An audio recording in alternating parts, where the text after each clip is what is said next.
Hello everyone and welcome back to English Vibe channel. English is very easy and fun. I'm Alex. And I am Emma.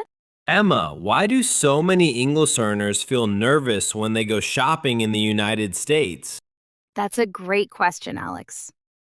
Most learners feel nervous because shopping involves real-time communication. There's no pause button. The cashier is waiting, other customers are behind you, and you feel pressure to respond quickly. Many learners understand English, but they panic when they have to speak in the moment. So it's not really about vocabulary. Not usually. It's about confidence and speed. In stores, conversations are short but fast. For example, a cashier might say, "Hi, how are you today?" Then immediately ask, "Did you find everything okay?" If you're translating in your head, you might freeze. That's true. What should someone say when the cashier asks, "Did you find everything okay?" The simplest answer is, "Yes, thank you." If you couldn't find something, you can say, "Not exactly. I was looking for olive oil." Keep it short. Americans usually prefer quick, polite answers at checkout. What if someone doesn't understand the cashier? You can say, "I'm sorry, could you repeat that?" That's perfectly polite. Or, "Sorry, I didn't catch that." Americans use those phrases all the time. Let's talk about asking for prices. What's the most natural way to ask? In most stores, prices are displayed, but if you need to ask, you can say, "How much is this?" That's completely normal. If you want to confirm, you can say, "Is this the final price?"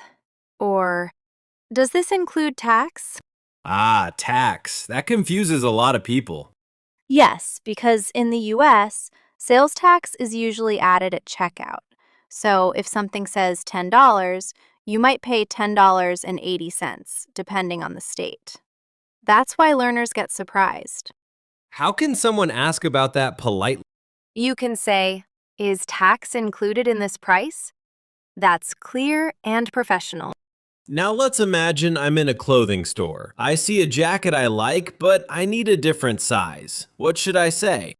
You can walk up to an employee and say, "Hi, do you have this in a medium?" Or, "Do you have this in a different size?" Very simple. Employees are used to that question. What about trying it on? You can say, "Can I try this on?"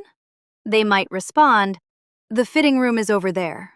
After trying it, if it doesn't fit, you could say, "It's a little too tight," or "It's too loose," or "It fits perfectly. I'll take it." That sounds easy when you say it. It is easy. The key is keeping your sentences short and clear. Let's move to grocery stores. What if I can't find something? You can ask, "Excuse me, where can I find rice?" Or, "Where is the dairy section?"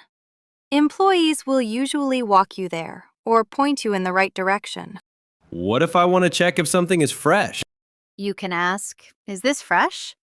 Or, more specifically, "When was this stocked?" In farmers markets, that question is very common. Speaking of farmers markets, can you negotiate prices in America? In regular retail stores, no.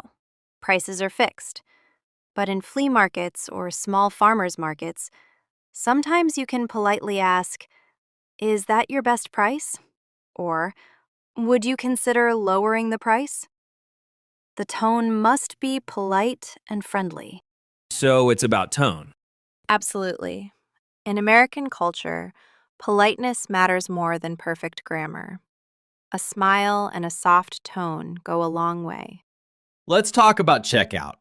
What does a typical cashier conversation sound like?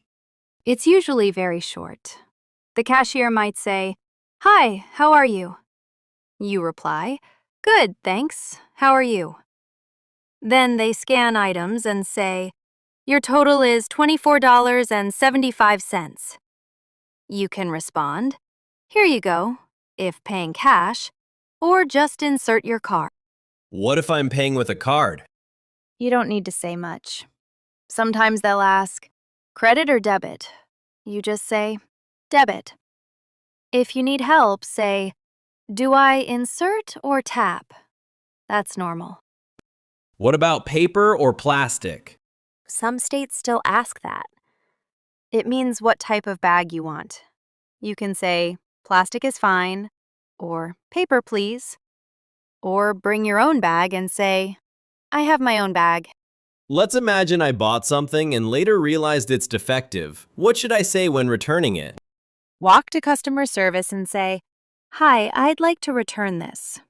They'll probably ask, "Do you have the receipt?" If you do, say, "Yes, here it is."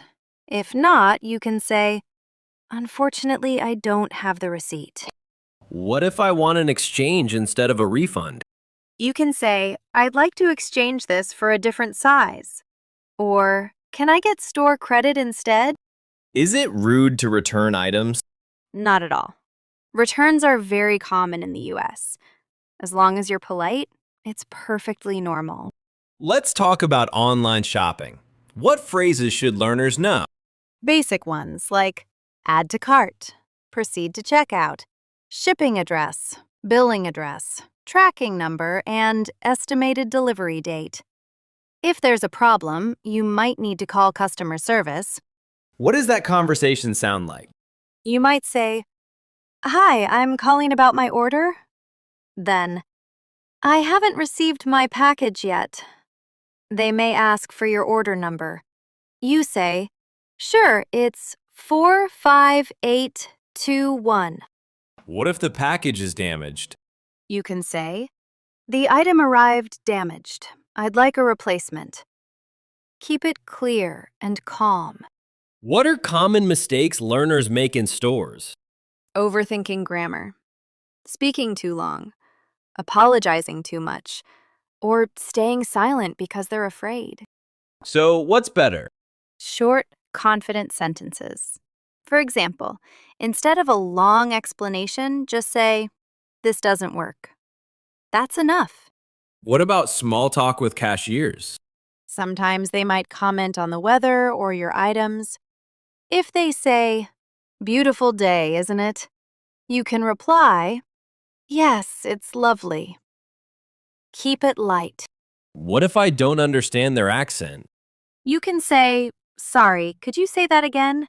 That's completely normal.